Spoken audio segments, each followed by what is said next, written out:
أهلا بيكم في الحلقة التانية من الكورس. في الحلقة دي عايزين نعرف هو يعني إيه تسويق إلكتروني وليه هو أهم حاجة موجودة دلوقتي. ببساطة شرح التسويق الإلكتروني بأبسط تعريف ممكن. التسويق الإلكتروني هو إن أنا باخد الخدمة أو المنتج وأوصلهم للناس اللي مهتمة بيهم عن طريق الإنترنت وعن طريق مواقع التواصل الاجتماعي. مفيش أبسط من كده. أنا عندي خدمة أو عندي منتج، وليكن مثلا انا دلوقتي عندي الهولدر بتاع الموبايل ده. الهولدر بتاع الموبايل ده ممكن يكون موجود في اي محل موبايلات، صح؟ ولكن الناس بقت بتكسل ان هي تنزل المحلات وبتكسل ان هي تشتري. فانا باخد المنتج زي ده، اصوره صور كويسه وابدا ان انا اعرضه اونلاين على الانترنت ومواقع التواصل الاجتماعي، فتبتدي الناس اللي مهتمه بالمنتج ده تشوفه فعاوزين يشتروه، فابدا ان انا ابيعه لهم.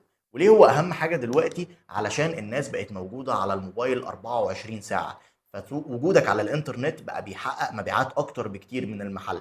المحل لو فضل فاتح طول اليوم ممكن يعدي كام شخص في الشارع؟ 150، 200، مستحيل كمان يخش له 200 واحد. لكن عن طريق التسويق الالكتروني وعن طريق الانترنت انت تقدر تدخل اكتر من 1000 واحد على البيزنس بتاعك يشوف منتجاتك في اليوم الواحد.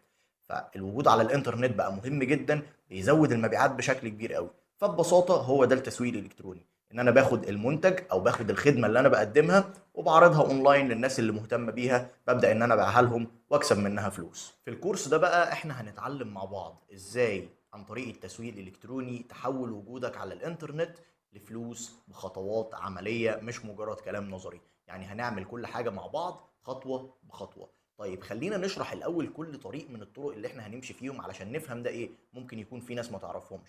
رقم واحد، مواقع العمل الحر. ايه هي مواقع العمل الحر؟ ده ببساطه شديده عباره عن ويب سايت عليه بني ادمين. هنفترض دلوقتي ان هو عليه اتنين.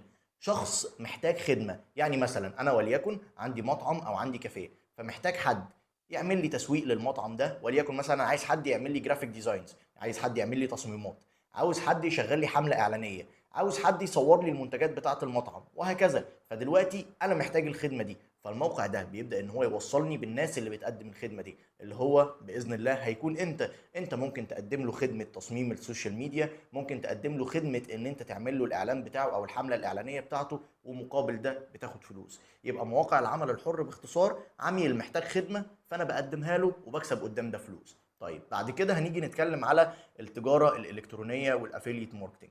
التجاره الالكترونيه والافيليت ماركتنج عباره عن هما طريقين.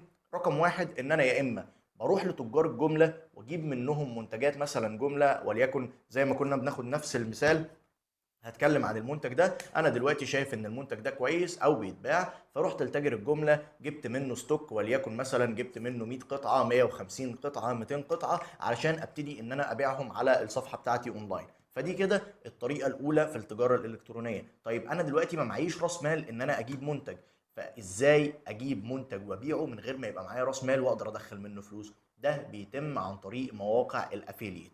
مواقع الافيليت دي زي ايه؟ عندنا تاجر، عندنا انجزني، عندنا سوشيال بروف او عندنا بروف. فدلوقتي عندي تاجر وانجزني وبروف، دول تقريبا اكبر ثلاثه موجودين في مصر انت ممكن تتكلم عنهم. طيب المواقع دي بتعمل لي ايه؟ المواقع دي ببساطه انا بخش على الموقع بلاقيهم عارضين المنتجات، يعني الموقع ده بيديني المنتج وبيديني كمان صور للمنتج، بيديني الوصف بتاعه، فانا بيبقى معايا كل المعلومات وكل البيانات اللي تخليني اقدر ابيع المنتج ده. فانا دلوقتي مثلا وليكن هنفترض ان انا الموقع بقول لك بص دلوقتي انت عندك الموبايل هولدر ده، انا هديهولك ب 15 جنيه، وانت ممكن تبيعه ب 25، ممكن تبيعه ب 50، ممكن تبيعه ب 100، انت وشطارتك. انت اللي بتحدد نسبة الربح بتاعتك هتكون كام. طيب دلوقتي انت رحت عرضته على الناس وعرضته ب 50 جنيه والناس اشترت منك فعلا. بتيجي تخش للموقع وتديله بيانات العميل اللي اشترى منك، اسمه، رقم تليفونه، عنوانه، وابتدي الموقع يشحن لك المنتج ده لحد العميل ويسلمه. وبعد كده بمجرد ما المنتج يتسلم الموقع بيبعت لك فلوسك. بيبعتها لك ازاي؟ بيبعتها لك عن طريق حسابك البنكي، بيبعتها لك عن طريق حساب فودافون كاش بتاعك، بيبعتها لك عن طريق انستا باي. في طرق كتيره جدا يبعت لك بيها المكسب بتاعك. يبقى انا كده فهمت الطريقه الثانيه من التجاره الالكترونيه.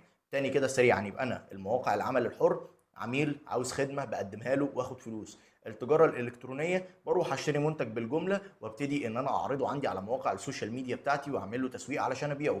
الطريقه الثانيه في التجاره الالكترونيه ان انا ما يبقاش معايا راس مال فعاوز منتج، فابدا اخش على المواقع زي تاجر وانجزني وبروف، اخد منهم منتجات وابتدي ان انا ابيعها واكسب منها فلوس. الرقم 3 أو الطريقة التالتة اللي هنشرحها معانا في الكورس ده، وهو إن أنا إزاي أتعامل مع أصحاب المطاعم، أصحاب الكافيهات، دكاترة الأسنان، أي حد عمومًا محتاج تسويق إلكتروني، وأقنعه إن أنا أعمل له التسويق بتاعه وآخد منه قدّام ده فلوس. كل ده هنشرحه خطوة بخطوة، مش عايزك تقلق، مش عايزك تحس إن الموضوع صعب.